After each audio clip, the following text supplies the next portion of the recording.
नमस्कार, cook with Neelam ढमाळ आपल्या चॅनलमध्ये तुम्हा सर्वांचं खूप खूप मनापासून स्वागत। आज आपण पारंपरिक पद्धतीने सजोरी बनवणार आहोत।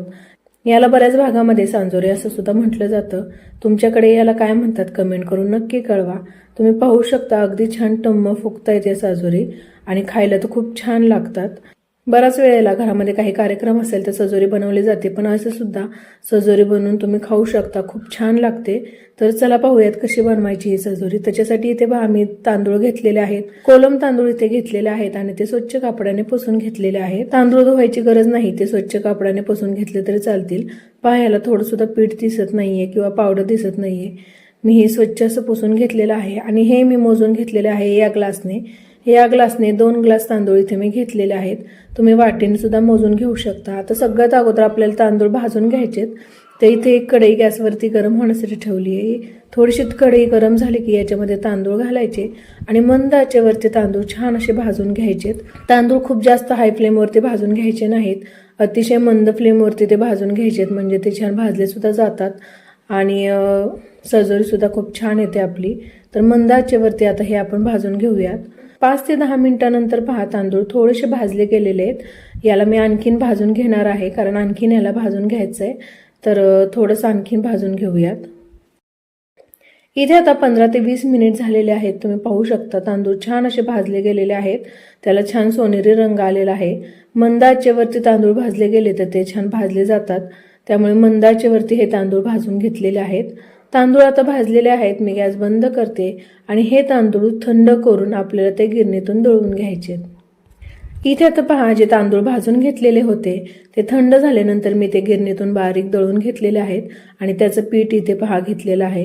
हे जे तांदळाचं पीठ आहे ते चाळून घेतलेलं आहे। तांदूळ जेव्हा मोजून घेतलेले होते तर या ग्लासने 2 ग्लास तांदूळ इथे घेतलेले होते। आता सजोरी बनवताना मी अगोदर थोड्या ह्याचीच बनवणार आहे, त्यामुळे 1 ग्लास हे तांदळाचं पीठ आहे ते मी बाजूला काढून घेते आणि 1 ग्लास तांदळाच्या पिठाचंच आपण सजोरी बनवणार आहोत। तुम्हाला हवं असल्यास तुम्ही सगळ्या पिठाचं सुद्धा बनवू शकता, पण मी इथे 1 ग्लासच बनवणार आहे। तर इथे मी 1 ग्लास तांदळाचं पीठ घेतलेलं आहे। आता हे बाजूला ठेवूयात आणि सजोरी बनवून घेण्यासाठी त्याचं कणिक मळून घ्यायची आहे। तर इथे मी एक ताट घेतलं, याच्यामध्ये 1.5 वाटी रवा घ्यायचा आहे। इथे हो जो रवा आहे तो मी बारीक रवा घेतलेला आहे, मोठा रवा घ्यायचा नाही, म्हणजे जाडसर रवा घ्यायचा नाही, असाच बारीक रवा घ्यायचा आहे। 1.5 वाटी रवा घेतल्यानंतर याच्यामध्ये अर्धी वाटी मैदा घालूयात, चवीनुसार मीठ घालायचंय आणि आता हे सगळं मिक्स करून घ्यायचंय। रवा, मैदा आणि मीठ हे सगळं एकत्र मिक्स झाल्यानंतर याच्यामध्ये थोडंसं आपल्याला गरम तेल घालायचंय। तर जी छोटी पळी असते किटलीमध्ये ते छोटी पळी इथे मी तेल कडकडीत गरम करून घातलेलं आहे आणि ते पुन्हा एकदा या रव्याला छान असं चोळून घ्यायचंय। तेल थोडंसं गरम आहे, त्यामुळे सगळ्यात अगोदर इथे मी ह्या चमच्याने मिक्स करते आणि यानंतर हातानेच हे सगळं तेल जे आहे ते या मैद्याला आणि रव्याला छान असं चोळून घ्यायचंय। यानंतर आता याच्यामध्ये अगदी थोडं थोडं करून पाणी घालायचंय आणि याची कणिक मळून घ्यायची आहे। तर कणिक मळून घेत असताना पाणी अगदी थोडं थोडं करून घालायचंय, कारण याची कणिक जी आहे ती खूप जास्त पातळ आपल्याला बनवायची नाहीये आणि खूप जास्त घट्टसर सुद्धा बनवायची नाहीये, त्यामुळे अगदी जसं लागेल असं थोडं थोडं करून पाणी घालून याची कणिक मळून घेऊयात। इथे आता मी कणिक मळून घेतलेले आहे आणि तुम्ही पाहू शकता खूप जास्त घट्ट सुद्धा नाहीये आणि खूप जास्त पातळ सुद्धा नाहीये, अशीच कणिक मळून घ्यायची आहे। आता हे कणिक जे आहे ते मी दुसऱ्या एका भांड्यामध्ये काढून घेते आणि याच्यावरती झाकण ठेवून आपण ही कणिक भिजण्यासाठी ठेवणार आहोत। कणिक आपण इथे अर्धा तास भिजत ठेवणार आहोत। कणिक इथे भिजत आहे तोपर्यंत आपण सजोरी बनवण्यासाठी त्याचं सारण बनवूयात। इथे एक पातेलं मी गॅसवरती गरम होण्यासाठी ठेवलंय। पातेल्यामध्ये सगळ्यात अगोदर 1 कप पाणी घालायचंय आणि यानंतर याच्यामध्ये गूळ घालायचा आहे। तर ज्या ग्लासच्या मापाने आपण तांदळाचं पीठ मोजून घेतलेलं होतं त्याच ग्लासच्या मापाने 1 ग्लास इथे मी बारीक गूळ असा जो आहे चिरून घातलेला आहे। 1 ग्लास आपण तांदळाचं पीठ घेतलेलं होतं त्याच्यासाठी 1 ग्लास इथे मी गूळ घेतलेला आहे। यानंतर याच्यामध्ये 1 चमचा सुंठ घालूयात, थोडंसं चवीनुसार मीठ घालायचंय आणि हे छान असं आता गूळ या पाण्यामध्ये वितळून द्यायचं आहे। तुम्हाला हवं असल्यास तुम्ही याच्यामध्ये वेलची पावडर सुद्धा घालू शकता, पण सुंठ घातलेले आहे त्यामुळे वेलची घालायची काही गरज नाही। याने सुद्धा मस्त असा सुगंध येतो आपल्या साजोरीचा। तर इथे पहा थोड्या वेळानंतर गूळ छान असा वितळलेला आहे।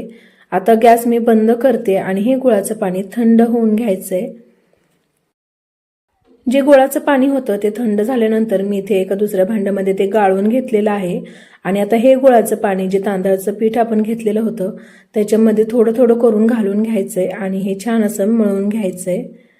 तर एवढं सगळं गुळाचं पाणी आपल्याला लागणार आहे, पण अगदी थोडं थोडं करून आपण घालणार आहोत, कारण खूप जास्त सुद्धा ते पातळ व्हायला नको, त्यामुळे अगदी लागेल असं आपण थोडं थोडं करून याच्यामध्ये गुळाचं पाणी घालायचंय आणि याचं सारण बनवून घ्यायचंय। तर आता सगळं गुळाचं पाणी घातल्यानंतर हे मिक्स करून घ्यायचंय, एकजीव करून घ्यायचंय आणि आता याचं सारण बनवून घ्यायचंय। चमच्याने मिक्स केल्यानंतर हाताने मिक्स करून घेते आणि छान असा याचा गोळा बनवून घ्यायचा आहे।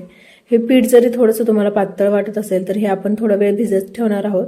जसं जसं हे पीठ भिजतं तसं तसं ते घट्ट होत जातं, त्यामुळे काळजी करायची गरज नाही। हे योग्य प्रमाणामध्ये आपलं मिक्स करून झालेलं आहे। हे जे सारण आहे ते आता मी दुसऱ्या एका भांड्यामध्ये काढून घेते आणि थोडा वेळ आपल्याला हे भिजत ठेवायचं आहे। कणिक सुद्धा पहा, थोडा वेळ आपण भिजत ठेवलेली होती, आता छान अशी ती भिजली गेलेली आहे। कणिक भिजलेली आहे ती आपल्याला आता ठेचून घ्यायची आहे। तर इथे मी ठोंब्या घेतलेला आहे आणि या ठोंब्याने आता हे ठेचून घेतेय। तुम्हाला हवं असल्यास तुम्ही पाटावर वट्यावरती किंवा लाटण्याने सुद्धा हे अशा प्रकारे ठेचून घेऊ शकता। असं हे ठेचलं गेलं की आपली सजोरी छान बनते, मऊसर बनते, त्यामुळे थोडंसं पीठ आपल्याला हे ठेचून घ्यायचंय। ठेचून घेतल्यानंतर छान असं मळून घ्यायचंय आणि त्याच्यावरती थोडंसं तेल लावून आपण पुन्हा एकदा ही कणिक मळून घ्यायची आहे। कणिक छान अशी भिजली गेलेली आहे, अशी छान कणिक भिजवून घ्यायची आहे। तेलात छान अशी मळून घेऊयात। कणिक तेलात मळल्यानंतर याच्यातील एक गोळा मी बाजूला काढून घेते आणि अशा प्रकारे त्याला गोल आकार देऊन घ्यायचा आहे। तर पहा, एवढ्या साईजचा असा मी गोळा बनवलेला आहे। तुम्हाला केवढी सजोरी बनवायची आहे याच्या प्रमाणानुसार तुम्ही याचे गोळे बनवून घ्यायचेत। तर इथे पहा, मी थोडेफार गोळे बनवून घेतलेले आहेत, या साईजमध्ये बनवून घेतलेले आहेत। तुम्हाला जेवढे सजोरे बनवायचे आहेत तेवढ्या साईजनुसार तुम्ही ते सजोरेचे गोळे बनवून घेऊ शकता। दुसऱ्या बाजूला सारण सुद्धा छान असं भिजलं गेलेलं आहे। पुन्हा एकदा ते फोडून घ्यायचे आणि मळून घ्यायचंय। पहा, छान असं सारण सुटसुटीत बनलेलं आहे, खूप जास्त पातळ सुद्धा नाही। पुन्हा एकदा हे फोडून घ्यायचे आणि मळून घेऊयात। इथे सारण सुद्धा तयार आहे। आता या सारणाचे आपल्याला गोळे बनवून घ्यायचेत। तर जेवढे आपण पिठाचे गोळे बनवून घेतलेले होते तेवढेच आपण सारणाचे सुद्धा गोळे बनवून घेणार आहोत। तर इथे पहा, एवढासं पीठ घेतलेलं आहे आणि आता याचा गोळा बनवून घ्यायचा आहे।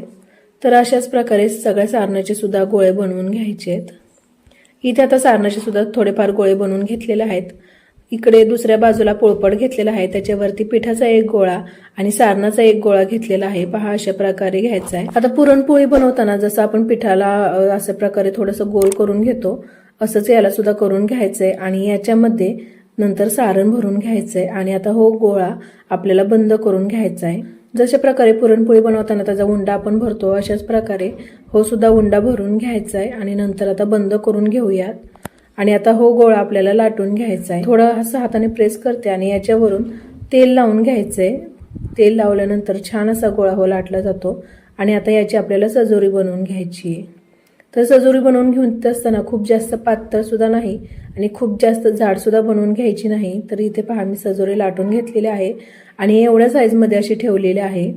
खूप जास्त पातळ सुद्धा नाही आणि खूप जास्त जाड सुद्धा नाही, अशीच सजोरी ही लाटून घ्यायची आहे। आता ही मी दुसऱ्या एका प्लेटमध्ये बाजूला काढून घेते आणि जशा प्रकारे आपण अगोदरची ही सजोरी लाटून घेतली होती तशाच प्रकारे दुसरी सुद्धा सजोरी लाटून घ्यायची आहे।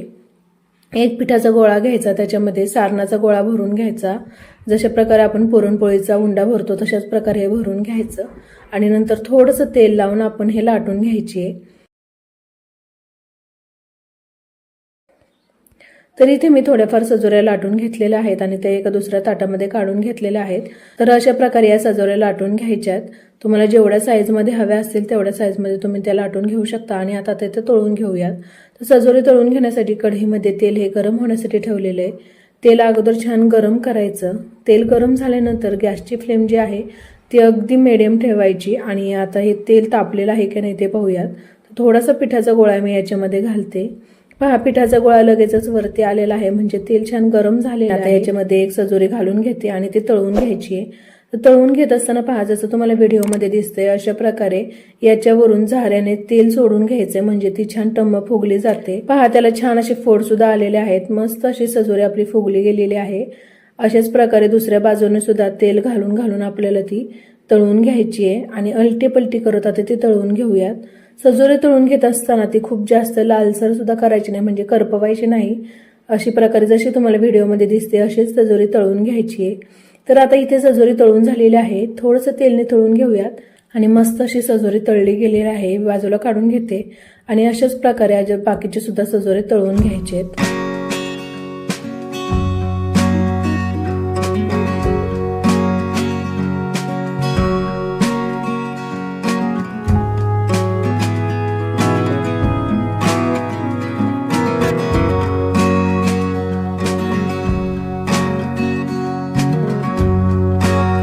इथे आता पहा थोडेफार सजोरे मी तळून घेतलेले आहेत आणि तुम्ही पाहू शकता अतिशय छान असा रंग आलेला आहे आणि मस्त दिसत आहेत. ते छान टम्म फुगलेले सुद्धा गेलेले आहेत.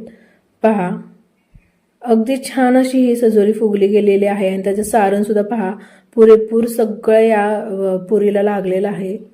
मस्त कुठे सारण असं वेगळं दिसत नाही. छान असं सारण सुद्धा याच्यामध्ये भरलं गेलेलं आहे. तर इथे आता आपली पारंपरिक पद्धतीने साजोरी म्हणजे सांजोरी तयार आहे. तुम्हाला रेसिपी कशी वाटली कमेंट करून नक्की कळवा. रेसिपी थोडी जरी आवडली तरी व्हिडिओला लाईक करा, शेअर करा आणि चॅनलला सबस्क्राईब केलं नसेल तर सबस्क्राईब करून घ्या. धन्यवाद.